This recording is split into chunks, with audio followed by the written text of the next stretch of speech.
आज मैं राष्ट्र हित, राष्ट्र सुरक्षा और राष्ट्र स्वाभिमान के एक बहुत महत्वपूर्ण विषय पर बोलने के लिए उपस्थित हुआ हूँ। मैं अपनी पार्टी का आभार प्रकट करता हूँ कि जिन्होंने मुझे बोलने का अवसर दिया। मैं जो कहने जा रहा हूँ वो केवल मेरे व्यक्तिगत विचार नहीं, कोई मेरी पार्टी या मेरी सरकार के ही केवल विचार नहीं, ये 140 करोड़ भारतीयों की जनमानस की ये भावना है। सबसे पहले तो हम भारतीय सेना के वीर सैनिकों के वीरता, पराक्रम और उनके अदम्य साहस को सैल्यूट करते हैं पूरे सदन की ओर से। यही नहीं, भारत ने लगातार, माननीय प्रधानमंत्री मोदी जी ने हर बार शांति का प्रयास और शांति का हाथ बढ़ाया, लेकिन पाकिस्तान ने हर बार आतंक का रास्ता अपनाया। 2014 में भी ओथ लेते समय पाकिस्तान के प्रधानमंत्री को भी निमंत्रण दिया था। उसके बाद भी माननीय प्रधानमंत्री जी लाहौर गए, बगैर किसी सुरक्षा के गए, साहस और सही इरादों के साथ शांति के लिए गए थे। लेकिन बदले में क्या मिला? बार बार आतंकी हमले। और जो 22 अप्रैल 2025 को पहलगाम में हुआ, उसका उल्लेख यहां पर जितने सांसद आज तक विपक्ष से बोले हैं, किसी एक भी सांसद ने खड़ा होकर यह नहीं कहा किस आतंकवादी हमले में धर्म पूछकर कलमा पढ़ने के लिए बोला गया, पैंट उतार कर देखा गया, फिर मौत के घाट उतारा गया। इतना बोलने में विपक्ष के सांसदों को क्या दर्द थी। जब रक्षा मंत्री जी भारतीय सेना की उपलब्धियों की चर्चा कर रहे थे तब कोई ताली नहीं थी, कोई मेज नहीं थपथपा रहे थे। और आज भी अगर मैं कहूं कि निहत्थे और निर्दोष नागरिकों को धर्म पूछकर मारने का अगर पहली बार ऐसा काम हुआ है, उन्होंने धर्म के नाम पर देश को बांटने का, देश में दंगे फैलाने की सोच को लेकर चले, लेकिन नरेंद्र मोदी जी के नेतृत्व में 140 करोड़ भारतीय एकजुट होकर खड़े रहे। पूरा भारत एक साथ खड़ा रहा। उस शाम भारत के घरों में दिए नहीं बले, दिए नहीं जले, यहां तक कि रात में घरों का चूल्हा भी ठंडा पड़ा रहा। इन लश्करे आतंकियों ने हमारी बहनों के सिंदूर को मिटाया है। हमारे देश, हमारे लोकतंत्र, 140 करोड़ भारतीयों को चुनौती दी। हमारी सशक्त सरकार और हमारी सशक्त सेना को एक तरह से चुनौती देने का दुस्साहस किया। प्रधानमंत्री मोदी जी ने कहा था कि भारत पहलगाम के साजिशकर्ताओं को उनकी कल्पना से परे सजा देगा। और ऑपरेशन सिंदूर में हमने देखा कि भारतीय सेना की जो शक्ति है, एकता और संकल्प एक प्रतीक बन चुका है। यह शक्ति आतंक के साए को कुचलकर भारत के गौरव को विश्व पटल पर उजागर कर रही है। मैं इतना कहूंगा माननीय सभापति जी, कुछ बात है कि हस्ती मिटती नहीं हमारी, सदियों रहा दुश्मन दौरे जमाना हमारा। और 7 मई को हमने इन दुश्मनों को जवाब देते हुए भारतीय सेना ने पाकिस्तान के अंदर आतंकी ठिकानों पर अचूक और निर्णायक प्रहार किया, और ऐसा प्रहार किया कि जिसका दर्द आज तक पाकिस्तान को हो रहा है। 25 मिनट में 9 आतंकी ठिकानों पर 24 ठीक प्रहार करके हमारी सेना ने 100 से अधिक आतंकियों और आतंकी ठिकानों को ध्वस्त करने का काम किया। एक ही झटके में जमींदोज करने का काम किया। यह भारत की त्रिशक्ति जल, थल, नभ का एक संगम था।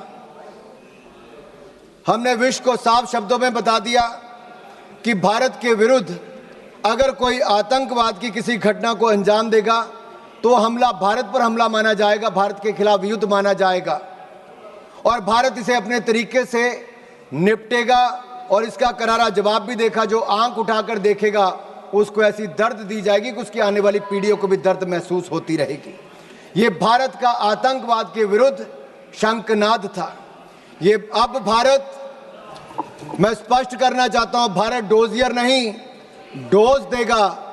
अब भारत सबूत नहीं, आतंकी आकाओं को ताबूत भेजेगा। ये नया भारत है और ये नए भारत का this is the new normal of new India. This is PM Modi's zero tolerance policy towards terrorism. जब दूसरे दिन पाकिस्तान ने भारतीय सेना और हमारे सिविलियन ठिकानों पर हमला करने का प्रयास किया तो हमारी भारतीय सेना ने एक बार फिर पाकिस्तान के 11 एयरबेस पर हमला करते हुए उसको नेस्तनाबूद कर दिया। This was a strike on the 11 Pakistan air bases and it made it the graveyard of military defeat of Pakistan. मौका मिले तो आप अपने पड़ोसी मुल्क पाकिस्तान से पूछ लें कि भारतीय मिसाइलों ने कैसा कहर ढाया था। 2.5 महीने बाद भी रहीम खान एयरबेस पर आज बैलगाड़ी चलाने लायक भी नहीं बचे। वर्षों वर्षों तक अगर आपने सुना होगा तो ये कहते थे कि भारत से हजारों साल तक जंग लड़ते रहेंगे।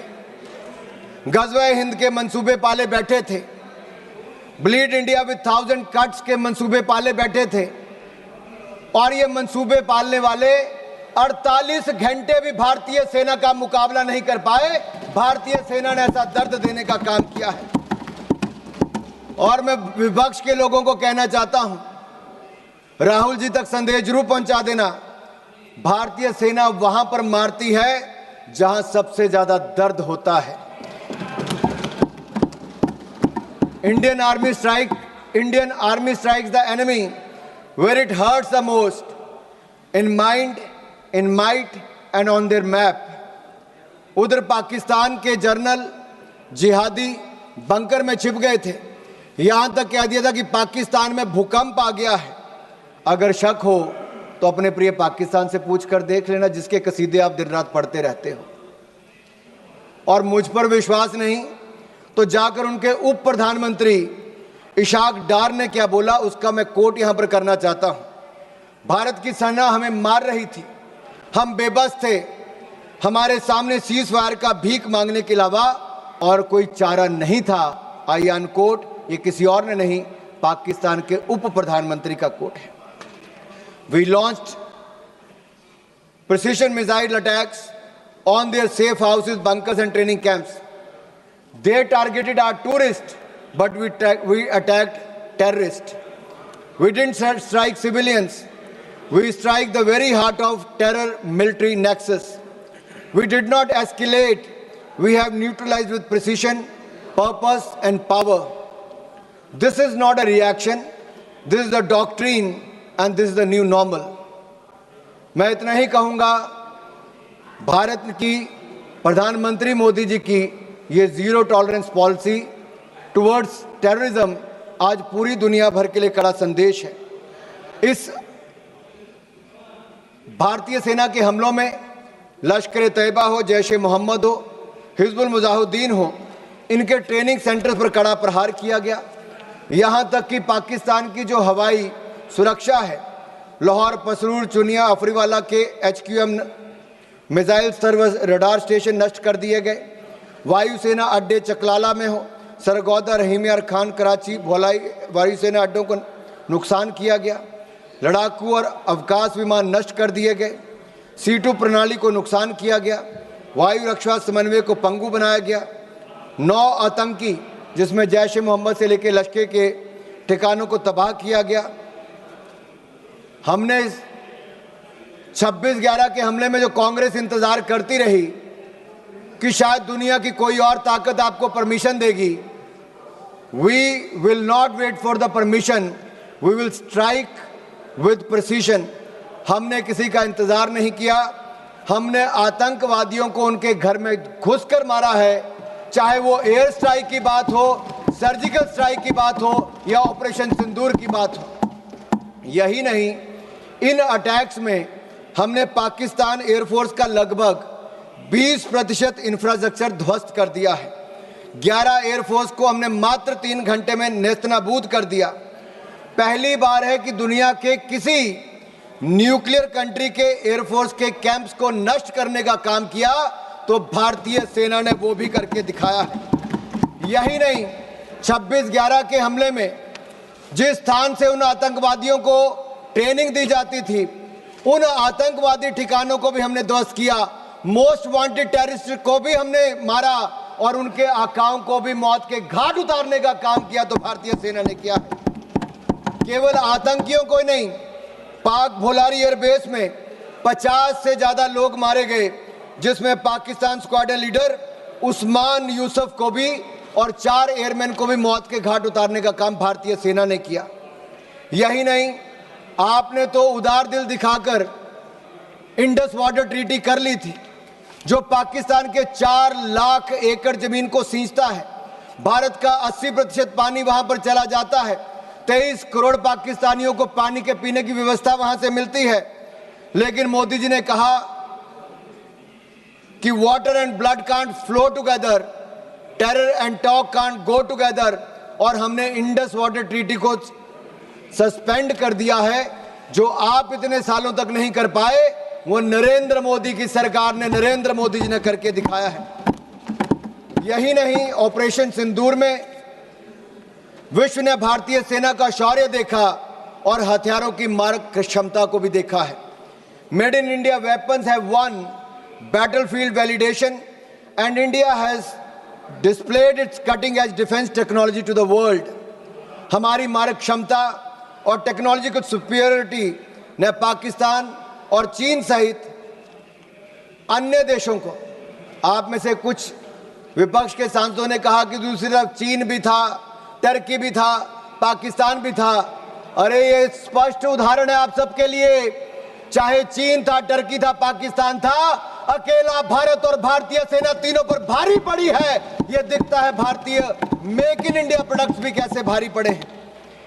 और यही नहीं, मैं आज कहूंगा कि India's operation during operation Sindoor reflects 21st century evolution of aerial decoys and psychological dominance.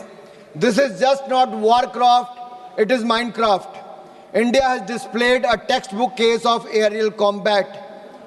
इस कार्रवाई को सैन्य इतिहास में टेक्स्ट बुक प्रिसिशन वॉरफेयर कह रही है। थाईलैंड एयरफोर्स यूनिवर्सिटी इसे सैन्य रणनीति की टेक्स्ट बुक में शामिल करने की बात कह रही है। दुनिया इसे text book counter terrorism doctrine के रूप में देख रही है।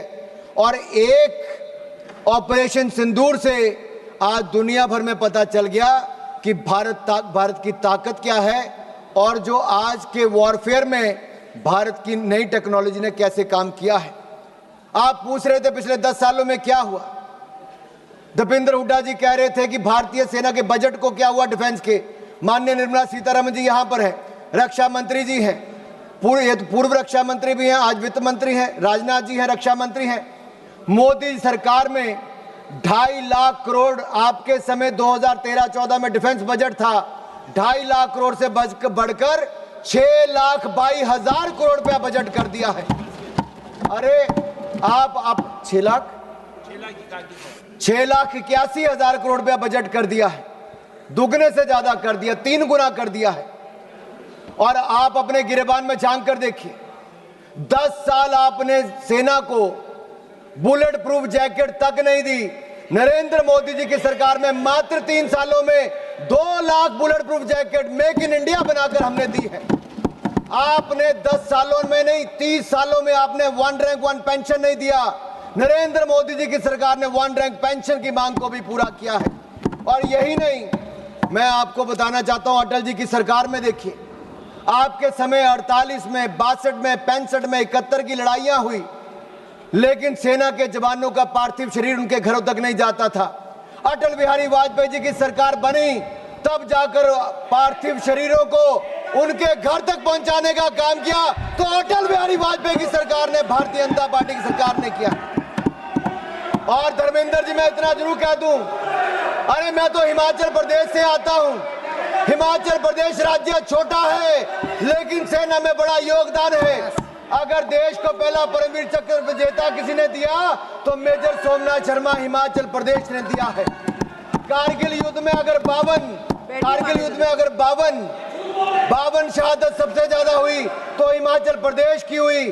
4 परमवीर चक्र विजेता हुए थे, उसमें से 2 कैप्टन विक्रम बत्रा, राइफलमैन संजय कुमार हिमाचल प्रदेश से हुए हैं। सर माननीय सभापति जी, मैं इतना कहना चाहता हूं, आज नरेंद्र मोदी जी की सरकार में हमने अपना एक्सपोर्ट 34 गुना बढ़ा दिया है।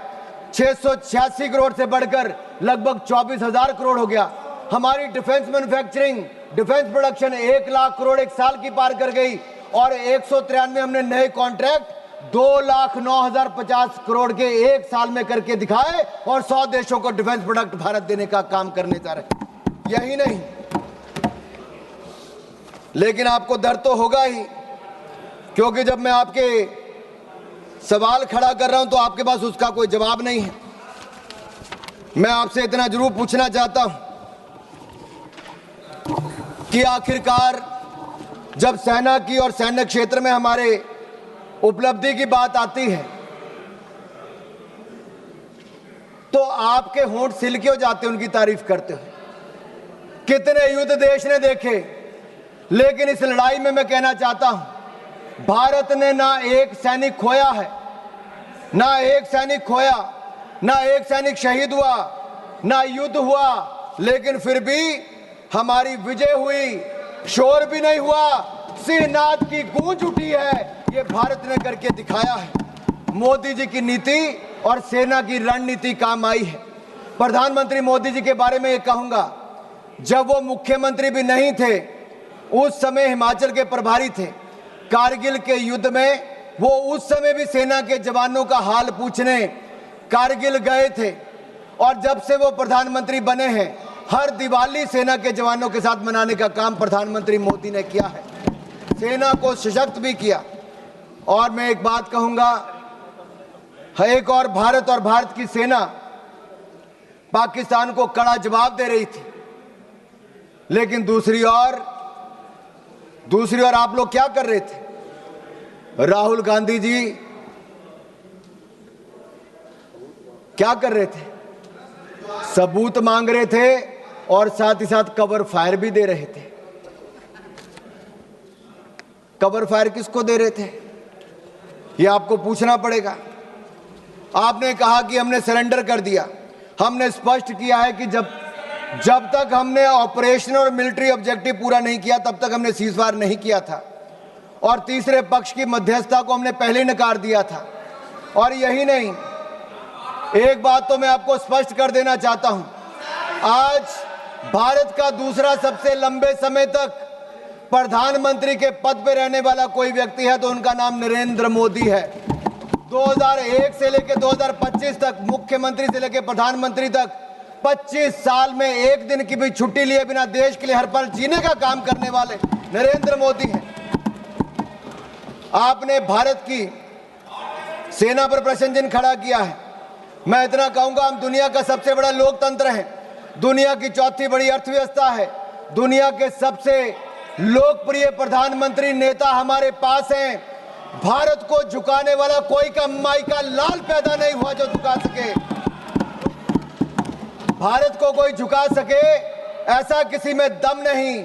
भारत से विश्व है, हम किसी से कम नहीं, हम किसी से कम नहीं।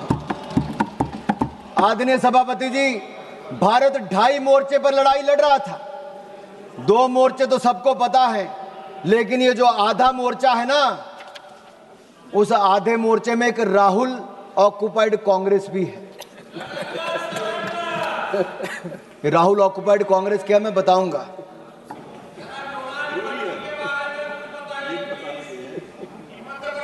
आप पिछले 2.5 महीनों में सोशल मीडिया में देखिए, बड़े संयोजित तरीके से राहुल ऑक्युपाइड कांग्रेस ने भारतीय सेना, भारत के प्रधानमंत्री के खिलाफ घृणा से भरे अपमानजनक कार्टून बनाए।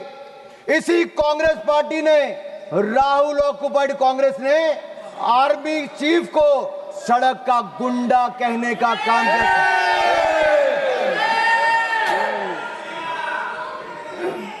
अभी भी हंसते हैं।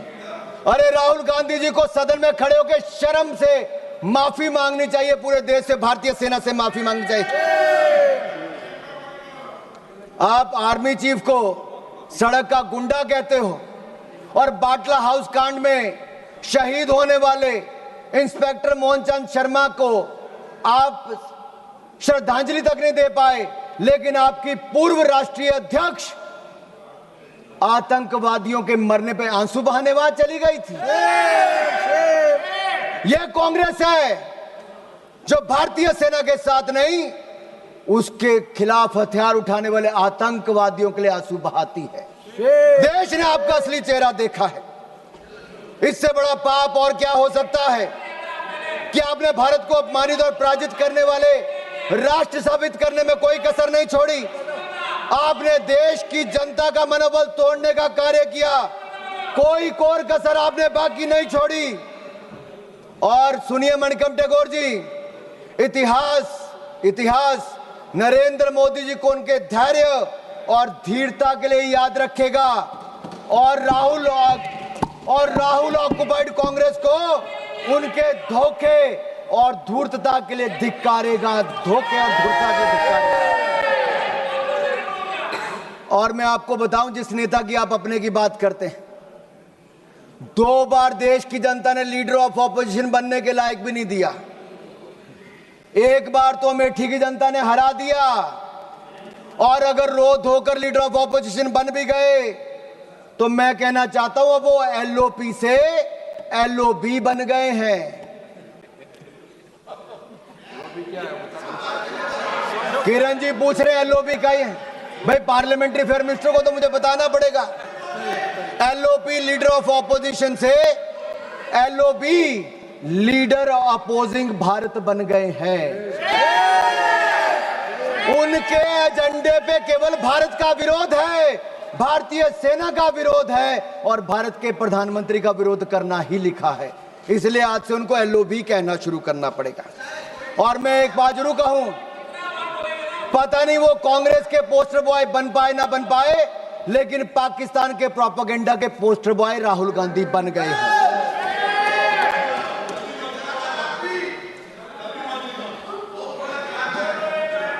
आपकी दुआ स्वीकार हो।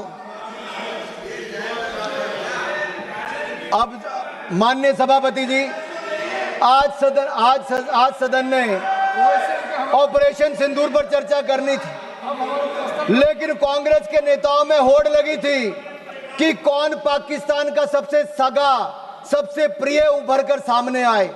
और एक पूर्व गृह मंत्री ने जो कल इंटरव्यू दिया, उस इंटरव्यू में साफ देखने को मिलता है, वो कहते अगर पाकिस्तान का हाथ इसमें नहीं दिखता है तो आप कैसे कहते हो कि पाकिस्तान से टेररिस्ट आए थे। ये लोग कभी हिंदू आतंकवाद कहते हैं, कभी पाकिस्तान को बचाने के लिए आते हैं। कांग्रेस पार्टी में पाकिस्तान के इतने बड़े बड़े एडवोकेट आज हैं कि पाकिस्तान अपनी पैरवी बाद में करता है, कांग्रेस के नेता उनकी पैरवी करने के लिए पहले खड़े हो जाते हैं। और मैं इतना जरूर कहूंगा, पाकिस्तान सेना और पाकिस्तान सरकार लश्करे राहुल के बयानों को अपने पक्ष में इस्तेमाल कर रही है। पाकिस्तान सेना और पाकिस्तान सरकार लश्करे राहुल के बयानों को अपने पक्ष में इस्तेमाल कर रही है। और यही नहीं, पाकिस्तान सेना के प्रोपेगेंडा वीडियो में कांग्रेस पार्टी के राष्ट्रीय अध्यक्ष उनके बयान को लेकर पूरी दुनिया भर में दिखाया जा रहा है। मुझे पहले लगता था इनको दिक्कत मोदी जी से है, लेकिन अब मुझे पूर्ण विश्वास है इनकी दिक्कत मातृभूमि से भी है। और कहने को तो आईएनसी है, लेकिन आईएनसी अब इनके बयानों और इनके तरीकों से यही लगता है ये अब कहीं इस्लामाबाद नेशनल कांग्रेस बन गई है। क्योंकि पाकिस्तान द्वारा फैलाए गए झूठे नैरेटिव और आड़ के पीछे आप रुक रहे हैं। कांग्रेस आइडिया ऑफ डिप्लोमेसी यही रहा, माननीय सभापति जी। और मैं जो कह रहा हूं मैं उसको ऑथेंटिकेट करने के लिए तैयार हूं। कांग्रेस आइडिया ऑफ डिप्लोमेसी क्या था? इनका केवल डोजियर तैयार करने का था, डिनर खिलाने का था, डिसीजन करने का नहीं था। नहीं तो 26/11 के हमले के बाद ये लोग 26/11 हमले के बाद ये शायद कुछ कार्रवाई करते, उन्होंने कुछ नहीं किया। ये पाकिस्तान को उनकी भाषा में जवाब देते, लेकिन नहीं दिया। राहुल गांधी जी क्या करते रहे, मैं आपसे पूछना चाहता हूं। मैं पूछता हूं आपसे, पूरे ऑपरेशन सिंदूर में श्रीमान राहुल गांधी जी का सबसे ज्यादा रुचि ये जानने में थी कि भारत के कितने विमान मार गिराए। उनका एक बयान भी ऐसा नहीं है जहां उन्होंने जानने की कभी कोशिश की हो कि हमारी सेना ने, हमारी वायुसेना ने पाकिस्तान में कितनी तबाही मचाई है, पाकिस्तान के कितने आतंकवादियों को मार दिया है, पाकिस्तान के कितने आतंकवादी ठिकानों को तबाह किया है, उनके कितने डिफेंस सिस्टम को खत्म किया है, उनके कितने एयरबेस उड़ाए हैं, पाकिस्तान को कितनी हानि पहुंचाई है। इसमें राहुल जी का कोई इंटरेस्ट नहीं था, मात्र इंटरेस्ट था भारत के कितने विमान गिराए गए। आखिर ये जानकारी वो किससे साझा करना चाहते थे? जिनके हाथ रक्षा दलाली में रंगे रहे हों, अब किसके लिए दलाली करना चाहते हैं ये मुझे पता नहीं। और मैं तो इतना ही कहूंगा, जुबान पर पाकिस्तान, दिलों में साजिश पलती है। ऐसे लोगों की वजह से ही तो चिताएं जलती हैं। देश को लूटकर जो अपने महल बनाते हैं वो इतिहास में गद्दार कहलाते हैं, गद्दार कहलाते हैं। ऑपरेशन सिंदूर पे मैं कहूंगा हमारी सेना ने तो किया, वो दुनिया ने देखा, लेकिन उसके ठीक बाद प्रधानमंत्री मोदी जी आदमपुर एयरबेस पर गए और अपनी सेना का मनोबल बढ़ाने का काम भी किया। तो नरेंद्र मोदी जी ने किया। फेक प्रोपेगेंडा चलाया जा रहा था कि आदमपुर एयरबेस खत्म कर दिया। अगर खत्म हो गया तो प्रधानमंत्री कैसे उतरते? S-400 पीछे खड़ी दिखती थी, आपकी आंखों में, आपके चश्मे नहीं दिख रही होगी, दुनिया ने देखा है। यही नहीं, मैं आपको यह कहना चाहता हूं, न्यू रूल ऑफ एंगेजमेंट में हमने तय कर दिया है कोई भी आतंकवादी घटना को एन एक्ट ऑफ वॉर माना जाएगा। मैडम मैं 5-7 मिनट और लूंगा, मेरे जो टाइम मुझे पार्टी ने दिया, मैं 5-7 मिनट, किरण जी भी यहां पर हैं। और न्यूक्लियर ब्लैकमेल की जब बात चलती है, अटल बिहारी वाजपेयी जी ने भी स्पष्ट कर दिया था और नरेंद्र मोदी जी की सरकार ने तो कह ही दिया है। हमने एस्केलेशन भी नहीं की, हमने केवल आतंकवादी ठिकानों को प्रहार किया। लेकिन जब पाकिस्तान ने हमारे सेना या सिविलियन ठिकानों पर प्रहार करने का प्रयास किया तो हमने ऐसा जवाब दिया है कि कांग्रेस नहीं, पाकिस्तान सदा याद रखिए, गलती से। मैं जहां तक सिंधु डैम की बात है, इंडस वाटर ट्रीटी को हमने सस्पेंड किया है। आपके कुछ नेताओं ने कहा, जो आपकी गठबंधन में सरकार में थे, उन्हें कहा पानी दे देना चाहिए पाकिस्तान को। प्रधानमंत्री मोदी ने कहा सिंधु में पानी और खून, सिंधु नदी का पानी और खून एक साथ नहीं बह सकते। तुम हमारा खून बहाओगे, तुम्हें पानी नहीं पिलाएंगे। मैं इतना जरूर कहूंगा, पाकिस्तान चाहे जितना मर्जी सिर पटक ले, नाक रगड़ ले, सिंधु डैम के गेट नहीं खुलेंगे, नहीं खुलेंगे। आदरणीय सभापति जी, जो प्रतिनिधि मंडल माननीय प्रधानमंत्री मोदी जी ने दुनिया भर में भेजे, वो 7 प्रतिनिधि मंडल में एक मुझे भी जाने का अवसर मिला। सुप्रिया जी हमारा नेतृत्व कर रही थी। और मैं सदन में एक बात जरूर कहना चाहता हूं, ये जो प्रतिनिधि मंडल थे, ये किसी दल या किसी विचारधारा का प्रतिनिधित्व नहीं कर रहे थे, हम राष्ट्र का प्रतिनिधित्व कर रहे थे। हमारे मत अलग हो सकते हैं, हाँ, हम में मतांतर हो सकता है, मत भिन्नता हो सकती है, मन का भेद हो सकता है, लेकिन जब राष्ट्र का प्रश्न हो तब हम एक हैं, हम एक मत हैं, हम भारत के पक्ष में हैं, हम सबके लिए राष्ट्र सर्वोपरि है। और मैं कह सकता हूं कि 7 के 7 प्रतिनिधि मंडलों में किसी भी दल का कोई भी सांसद होगा, उसने दलगत राजनीति से ऊपर उठकर देश की बात की। आज पूरे सदन की ओर से मैं उनका धन्यवाद करता हूं, उनको नमन करता हूं। हम सिर्फ 5 मिनट में खत्म कर रहे हैं। एक मिनट में कर लीजिए। मेरा 2 पॉइंट इंपॉर्टेंट है, इसको लेना जरूरी है। सिर्फ 2 पॉइंट इंपॉर्टेंट, एक इसमें हमने हासिल क्या किया और दूसरा सरेंडर विषय है। मैं इतना कहूंगा, अंतर्राष्ट्रीय मंच पे हम किसी का साथ लेने नहीं गए थे।